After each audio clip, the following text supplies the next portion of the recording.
What's going on, guys? Welcome back to another episode of the Mist Podcast. It's your boy, Mr. Aeromist, and today we're going to talk about possibilities and predictions. Now, the realm of possibilities itself exists within the fourth dimension, the beginning prose of the infinite possibilities that we live in. And this is from a point of geometry. Robert Edward Grant talks about it very avidly. I highly recommend going and checking out him and what he has going on. But when we look at just being able to see possibilities, the way he describes possibilities in general, being able to see more possibilities is from a geometric point, actually. While looking at Metatron's cube, the more that you can highlight different structures within that one structure, you're going to be able to slowly affixate your mind to be able to see and comprehend more possibilities.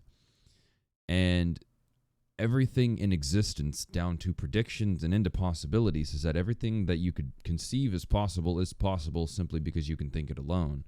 And people's predictions are predicated off of a certain premise and parameter of possibilities that they are conceiving. Now, this is why some people in the past that have done predictions have got things wrong. Some people have got them scary accurate. And some people have got them vaguely accurate and not specifically accurate. And there's a big line on where all of these individuals you could come across sit in that line. You know, the people that have by any means predicted things or attempted to predict things within human history. And there's been a couple people that have been on top of that. But I think the big part of doing this video is where does this come from? And how intertwined are we to the prose of someone's prediction and then the prose of the essence of possibility? Because if you're going to sit here and we're going to have a conversation and we're going to talk about where do we think the world's going? You know, you could sit down with so many people in front of your face and they're all going to have their own prediction.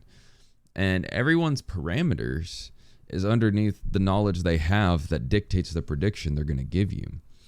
Oh, we're going to have this happen within this amount of time. And then, but their frame and reference of time is also just a distortional delusion of their prediction. Because you don't really know in the essence of time, but so many people overclock or undercalculate time. At least in the form of predictions. And it's only because they don't take into the account of all of the other parameters in the idea of the possibility. And anything that you can conceive of is, once again, possible. But the parameter of time is, I think, where things begin to become very stretched. Because we're at this time right now in existence where when you look around and you're going to attempt to make a prediction, think about how many predictions are coming true every single day. Almost every prosed conspiracy theory ended up becoming true, aside from the real extreme ones, right? Like proving lizard people live in the fucking earth or some shit, right? And some people might be able to find a logical sense doing their research on those kinds of things, but we're talking about things that are completely in front of every single person's face and have a backed amount of information behind them. All of those things came to fruition because not just because people were prosing a quote conspiracy theory. If we look and understand exactly where that term comes from, then that is just a subjective way that propaganda has used the term to segue people out of the mainstream media so no one believes the conspiracy theorist. But almost every single conspiracy theory, especially about the government, has all come true. And we have all the proof for all of that even happening. And the idea more that it's not conspiracy, it's prediction. And prediction maybe is not even sometimes prediction. It's literally just reading the essence of what the truth is and who will believe it, right?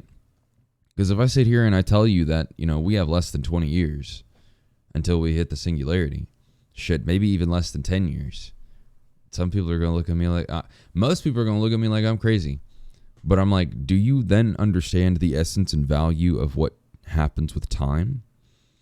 You have 7 billion people And let's just assume a quarter of those people all have internet access, and then another quarter of those people are advantively putting the amount of effort to evolutionizing tech. Whether that is just providing the data for the tech, right?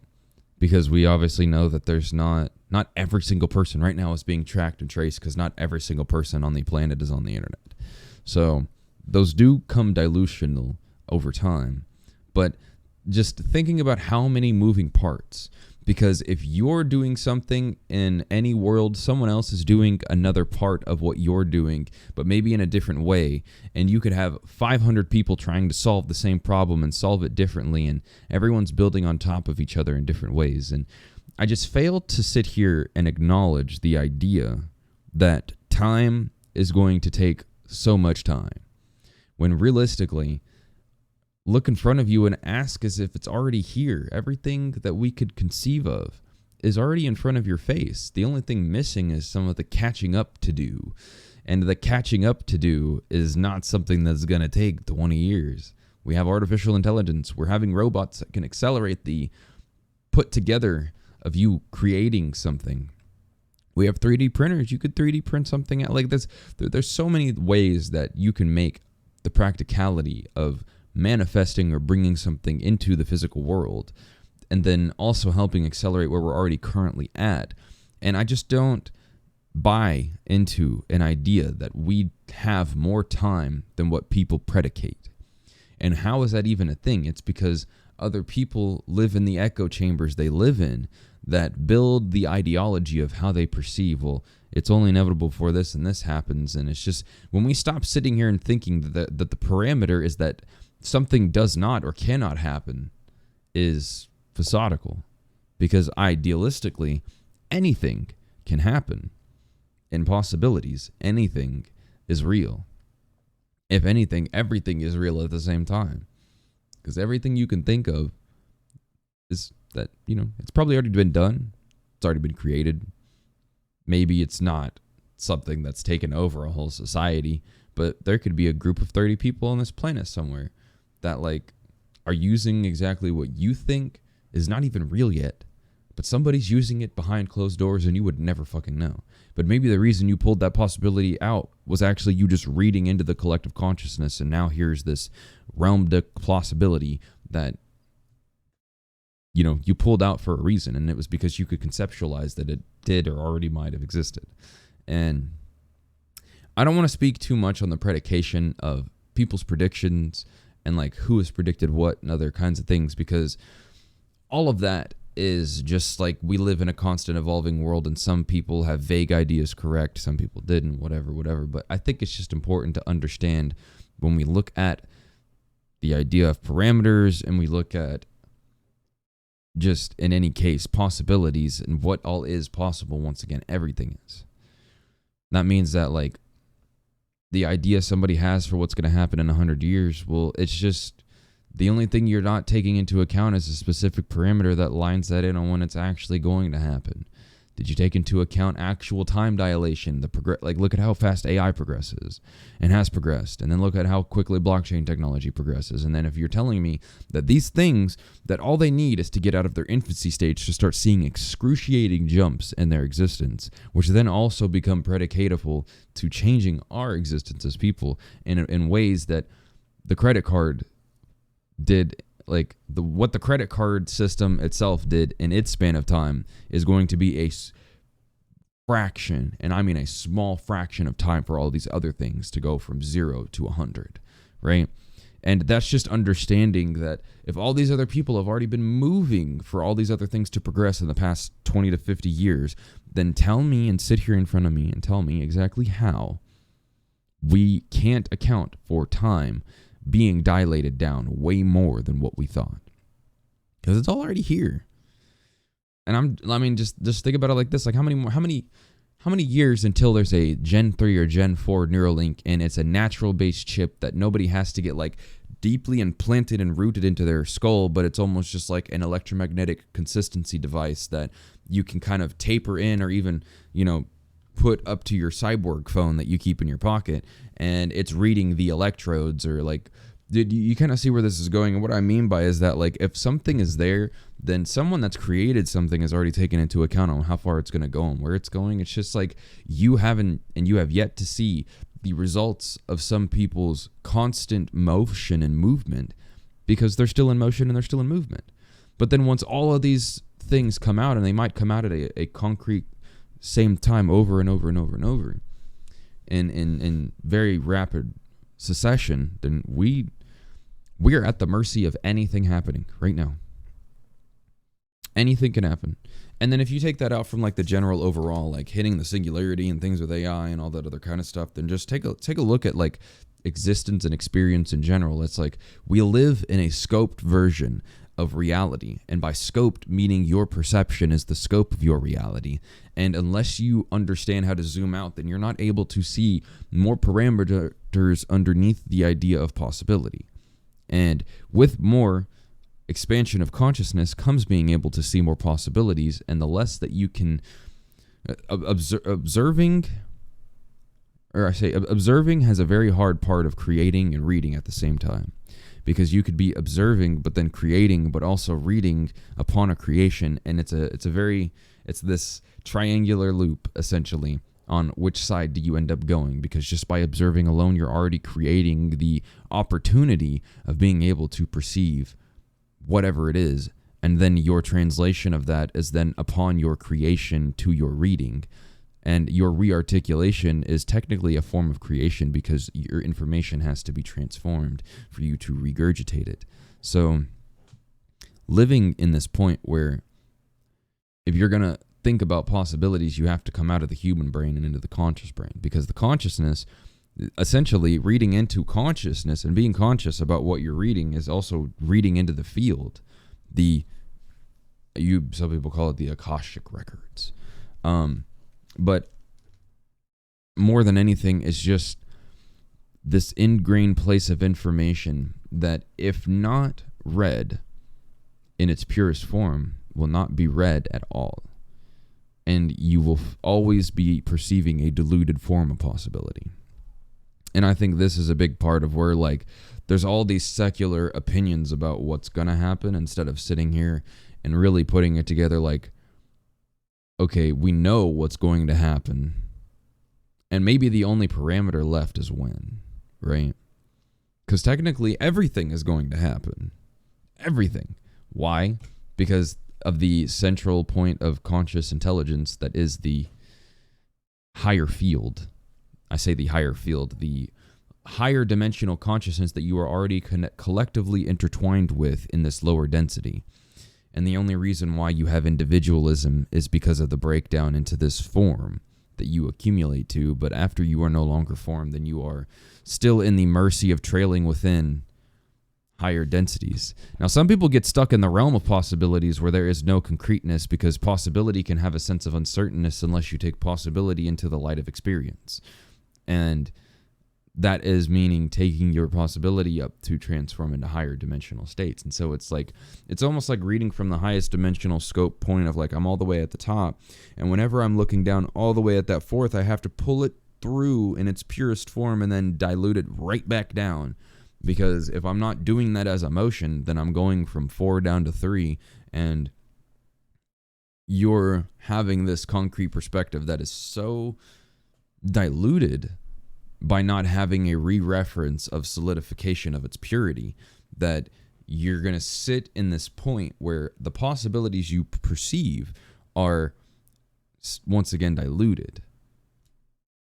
And everybody lives in the realm of possibility, because that's exactly how consciousness is keeping a part of its foundation inside of this world. This is why now in form, you have this clock upwork where a lot of people get stuck in the realm of possibilities, right? But they get stuck in the realm of possibilities of things that are not relevant or reclusable to them. Don't even know if that's actually a word. I kind of just, sometimes when I'm talking, I just like talk, and I've read the dictionary a few times, and I've gone through just reading a lot, and yeah, things like that happen. So, but anyway, possibilities and everything to do with, like, once again, it's hard to bring up the idea of predictions, because everyone can predict, but we have to remember that, like, everything is possible. So you're not really predicting anything. No one can be predicting something. You're really just assuming then the time in experience when something would be happening. But experience is happening all at once, all at the same time. There is nothing but a consistent now. And even the points that you create as possibilities inside of your head are nothing but points of you reoccurring the consistent now, referenced to what you idealize as a memory, but is also just idealized as a consistent only because you reaffirmed the consistent. So if you no longer reaffirmed the consistent, then the only consistent is now. But everything's happening right now, and you can make everything happen right now, meaning you could sit here and you can go through everything behind you, and everything then becomes now because you're feeling emotions and you're reoccurring yourself through an entirely formation of experience, which means that, the body doesn't know the difference between the experience it's having and the experience you're giving it through the mind. So underneath that parameter, you're coming into this place where if I'm going to be predicting, then I'm really just reading into the field of what already is, because it's based off of what I already know. And if you only know, or you have this understanding of what it is that you know, then you're building a possible out of a prediction, but the prediction is already possible, if not it already is, right? So you're not predicting. There's no prediction. At that point, it's just trying to read into narrowing down then when this possibility is supposed to be its most practical, essentially, right? Is this more practical to say that it's going to happen in year 20, year 50, or next year, in the next 5 years? And I think that that's really the only pros of our ideas at this point, is time is the dilution to understand when possibilities are no longer predictions, but are reality, because predictions are once again just a formatted set of parameters built around you idealizing an idea to happen underneath other parameters. But realistically, those all have maybe happened already before in a different context. And those could just be happening all over again in a context that's still not referenced to what you're talking about underneath the parameters, but it's still there. Everything is there. Everything is possible, and everything is predictable, because it's underneath a certain set of parameters, which means that its possibility is inevitable. Now, at what point that possibility is, you may never get to experience the light of that possibility, because someone could have already experienced it, and the only way you would ever know that is by interacting and getting the regurgitation of that person's information down. And that's once again locking into the collective consciousness, pulling it out. And in that case, specifically, if it's through another individual, them regurgitating you this experience, and you're like, oh, so that's a thing. No matter what you do, kind of the same thing can be said for everything in existence, if you're really going to put all of it together, per se. So and I'll never look at it as prediction, because it really just is inevitability. And even if that prediction, it depends on how outlandish it is. We're talking about, once again, predictions that are on a feasible line of setting parameters that are underneath something that is realistic. Even the unrealistic things could be possible and plausible underneath something else. But we're talking about connecting the dilution of time to the dilution of a practical idea. And by practical, it has to be practical, because even the most impractical ideas are things that could be practical, but maybe the perspective you're having on portraying that idea is only is practical in thought, but not practical in its idealistic point of actionability, right? Because you're just a human explaining something with your language, and that language is then the articulation on how someone's perceiving what you are contemplating is going to be there. And it could be, right? But it's something that is only replicatable then to, unless it makes sense to other people, the perception of your intake of these things going on. And that is the real big take back and forth on prediction and into possibility, understanding possibility, because we set parameters so much. Everything around in this world, people set and live in the box. They build the box. They build parameters. And if you really truly wish to not necessarily just understand how things might go or what's going to happen or the correlation of things or whatever, and understanding the pros of predictability, but being able to understand the pros of all possibilities and all motions, and just not boxing yourself in that nothing or that certain things can't happen. And that doesn't mean you have to focus on every single little thing that could and can happen, but it's knowing all of those things and then focusing in essentially on like, well, what do I want to happen? It's kind of the whole point at that. After that is like, you've already diluted and you've understood, okay, what can happen, but now you have to go over like, what do I want to happen? Because like, I know what can happen when I walk out my front door. I know all those possibilities, and we all do. But what do I want to happen? What am I thinking of? Because like the focus then of like my energy that I have is what's going to draw me into that experience. And like, possibilities are just like realms of thought. And if you're over here, if the experience is here and you're here, sorry, then you thinking the thought is pulling you into that experience of the possibility, not the other way around. And that's kind of why it's important to note on how things are put together from a point of possibility, is that if everything's possible and everything's quantifiable, everything's computational, then it's really just you driving yourself through the tunnel of experiencing this and then experiencing that. And if you're going to make a predictability, then it's basically trying to open up the gate, the wormhole, from being something smaller of an experience of you and your own scope to the scope out and zoom out of the effectiveness of other things going through that exact same hole. And it's kind of like if you're going from yourself driving through the wormhole to taking the whole planet and putting it through the wormhole, and then you're trying to pros all those predictability. It's the same thing, is that you're just changing the inevitable scope little by little. And then on top of that becomes the build of parameters. And if you are delusionally put a point by your humanistic parameters underneath what you think can or cannot happen, then that is all that you will ever focus on. And you become a part of the prediction that is the manifestation because of what you think is or is not going to happen. But then there's this, and that's a part of why there's this, you could say, mass conflictionism, but more than anything, that it seems like it's hard to ever defining someone that is correct on their prediction into how practical their possibility is. And then that's why we have so many broad perspectives, is because everyone's parameters that they're bringing into their box to say that this can or cannot happen. Like, I was in a Twitter space the other day and someone was just sitting here like, AI could never replace humans. AI can never replace people. And I'm like, then I want you to tell me right now how many people are already replaced by AI. And I want you to tell me how, robots are already in civilization. We already have a few functioning full robots.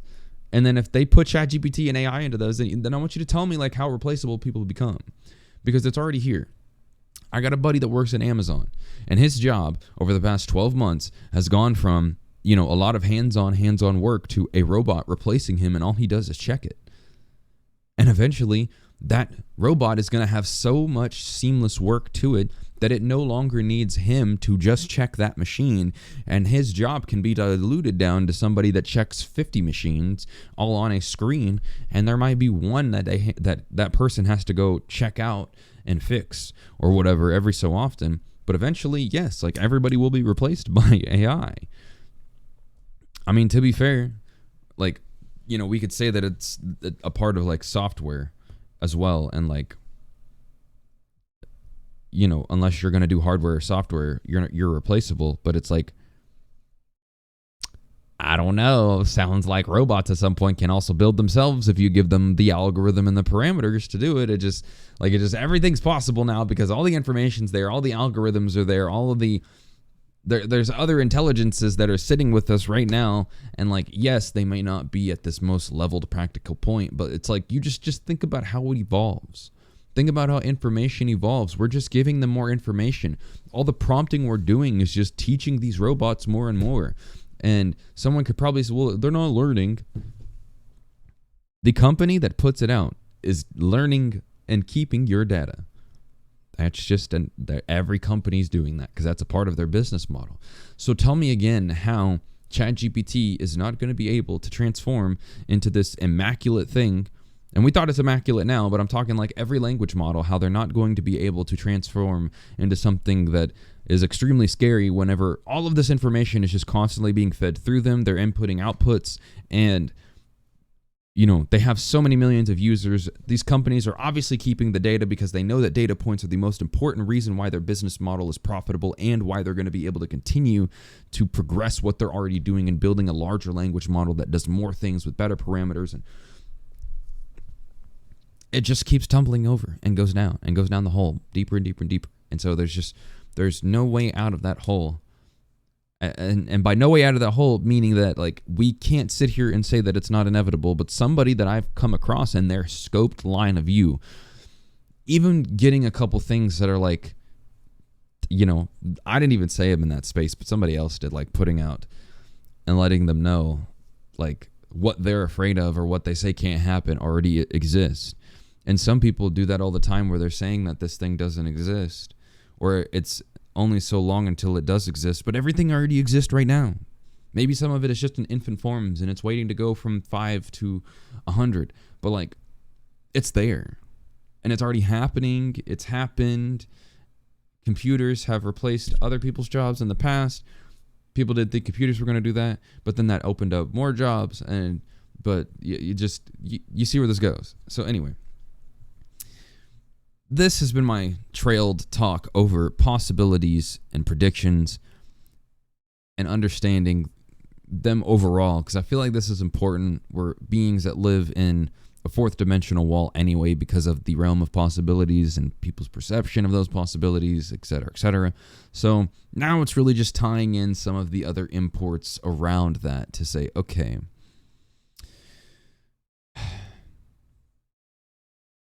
think for yourself. Possibilities and predictions, think for yourself. You're already looking at possibilities, creating predictions every day. Put it back in your hands and don't count it out. Don't count anything out. But make it real in your scope, and remember that your humanistic scope is sometimes diluted all in itself. So keep that in mind. Thank you guys for watching. I appreciate you taking the time to support me. All links in the description if you want to check me out, Aramus.xyz. And I got all my music on platforms as Aramus. Thank you guys once again, and I will catch you on the next one.